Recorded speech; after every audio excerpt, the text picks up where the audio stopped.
Takeout and Other Stories, a collection of weird fiction. Written by Robert Gannon.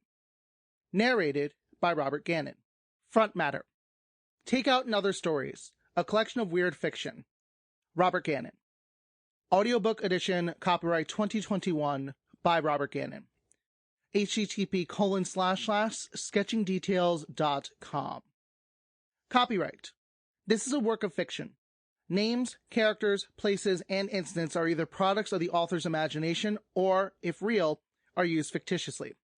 Ebook edition, copyright 2013 by Robert Gannon. First print edition, copyright 2020 by Robert Gannon. First audio edition, copyright 2021. All rights reserved. No part of this book may be reproduced or transmitted in any form by any means, electronic or mechanical, without written permission from the author, except for the use of brief quotations in a review. Sketching details. http://sketchingdetails.com. Once upon a time, Jamie Boy loved horror stories. Words like Prometheus and perambulating made him smile, even if he didn't exactly understand what they meant. Just knowing they were in a scary book kept him reading. Unfortunately, Jamie Boy's parents didn't share his love for horror stories. They were afraid he would have nightmares. No matter how many times he expressed his bravery, Jamie Boy would always have to return his latest discovery. Even the librarians weren't sure what to do with Jamie Boy. They loved to help young readers. Some even considered it their life's work. But Jamie Boy pushed the limits of their generosity and enthusiasm. They wanted to encourage readers, just not that kind of reader.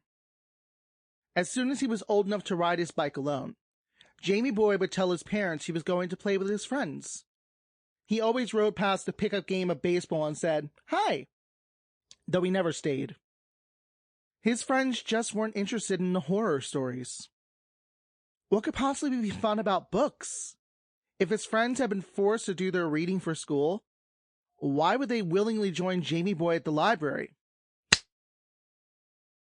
If his friends had to be forced to do their reading for school, why would they willingly join Jamie Boy at the library? The librarians always wanted to ask him the same things. Why did he want to read those books so badly? Couldn't he stay in the children's section so he wouldn't need help getting to Bookstown? Jamie Boy stood vigilant in his request, given amongst the tall stacks of the fiction section, even if he barely stood tall enough to reach the third shelf. He devoured a glut of horror fiction capable of leaving Sample complete. Ready to continue?